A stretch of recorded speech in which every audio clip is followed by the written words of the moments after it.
Hello, my friends. This is Coach Marco Robert, and thank you so much for checking out my channel. Today, I want to answer a very simple question, but it's a question that I get asked quite a bit. And people out there are always asking, what is the meaning of sales and revenue? What is that? I hear people talk about sales and revenue in business. What does that mean exactly? Well, for some of you, it might sound like a very simple question, but I want to go in detail and explain that to you a little bit more, right?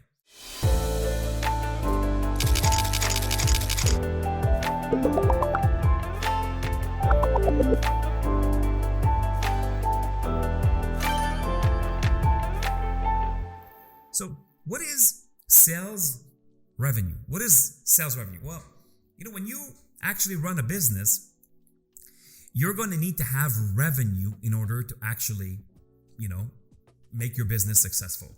So, how do we actually generate revenue? Well, the first step is to actually create sales. Sales is kind of a synonymous to the word revenue. That's why when you look at your profit and loss statement, it's a report. It's a report.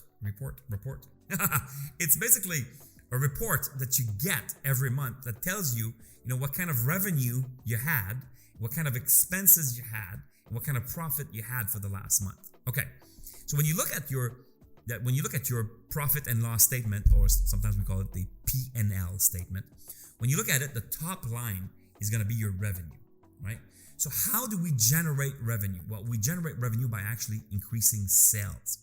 So how do we increase sales? Well, step one, you have to generate more leads. What's a lead? A lead is a prospect who's going to potentially buy from you. So depending on what business you're in, step one in business is to generate a lead. So in other words, attract somebody who might be interested in doing business with you. Okay? Step two, you're gonna have to convert that person. Just because somebody says, hey, I might be interested in buying your oranges, that doesn't mean they're actually going to buy your oranges. So you have to convert. How do we convert a prospect into an actual sales and generate revenue? Well, it's the process of selling, right? There's a lot of steps. So in the previous video, I actually went into the process of selling. How do we actually convert a prospect into a sales? Okay. Step three, how much are they going to buy? All right, you took a prospect and then you turned them into a sales, but they buy $12 or did they buy $120, right? It's a big difference. So this idea of the average transaction, when you are trying to generate revenue, you are always looking for ways to increase the average transaction when you sell something. Okay? Now you can imagine how you do that, right? How do you do that, Coach Marco? Well, you could package things together, or somebody has agreed to buy one of this, and you say, hey, why don't you buy two instead, right? Or somebody has already agreed to buy one of this size, and you say, hey, I also sell it in a 1 liter size. What do you want to buy a 1 liter? Understand? Or I also sell it in the bottle format. It's more convenient. You can close it. You understand? So now people, instead of paying, let's say, 12 for this one, maybe they're willing to pay 15 for this one. That makes sense? So that's the average transaction. Number 4 is the frequency of purchase. How often will this person come back and buy from you? What are you doing to make sure that this person doesn't only come and buy from you one time? You understand how hard it is to make somebody buy one time? It's very hard. You have to advertise or create a marketing campaign just to generate a potential sale, to generate a lead, to generate a prospect. Then you have to convert that person, convince that person that your product is good, convince that person that you're not a scammer, convince the person that your company is a good company. And now they're buying one time. Whoop-de-doo, Now, how are you going to make them buy more often? How are you going to increase the frequency? Once someone has bought once, in theory, if your product is of good quality, they're going to want to buy again. So there are mechanisms that you can put in place to make sure that people buy again. Let me give you an example. What if you say, hey, by the way, sir, what's your email address? The person gives you their email address. And now every week you send them and you send them a newsletter, or you send them an email, and you talk about your product, and you talk about how you can mix this with vodka, how you can mix this with orange juice, how you can mix this with, how you can drink this on the beach, how you can actually freeze it, and then you talk about different ways that people can actually buy your product. And then once in a while, you make them an offer. So now people are going to buy more often. Okay?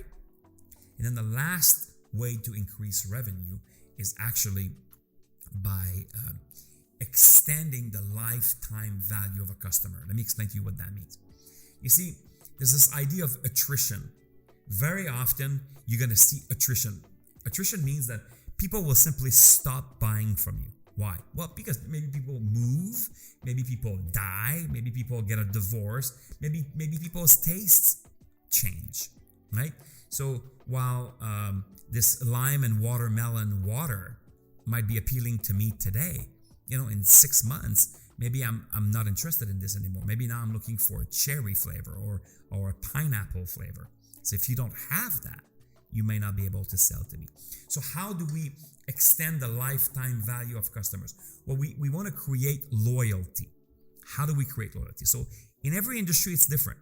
Like, for example, in the drink industry, to have a variety of flavors will actually create loyalty. Just think about Coca-Cola. Not only do they sell, 5 or 6 varieties of Coke, but they also have Fanta. They also have a Mountain Dew. They have different drinks because they want to make sure that no matter what your taste is one day, that you're still going to buy from Coca-Cola. They even sell water, right? The company Dasani, the water Dasani, if I'm not mistaken, is sold by Coca-Cola. So, because they want to make sure that once you become a customer of theirs, you're going to become a customer for a long, long time. That's called the lifetime value of your customer. So you got it there, right? So what is revenue? Revenue is simply a term that we use inside of a profit and loss statement, and it means sales. And how do we actually generate sales? In the 5 ways that I just told you. Number 1, create leads. Number 2, convert those leads into sales. Number 3, look at the average transaction. Number 4, look at how frequently they buy from you. And number 5, make sure that you extend the lifetime value of those customers. See how simple that is? Guys, this is Coach Marco Robert. If you're looking for the best answers in business, just check out my channel. Make sure you like the button right here if you enjoyed today's presentation. Also, subscribe to my channel and make sure not to miss the next video that's about to pop up right here in the corner. And always, guys, I love it when you leave me comments. It's a great way to interact with me, and I love to stay in touch with my community. So this is Coach Marco Robert. See you guys later. Take care.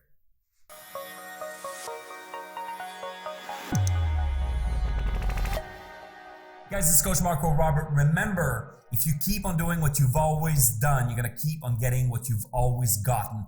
Click on the next videos and continue your education.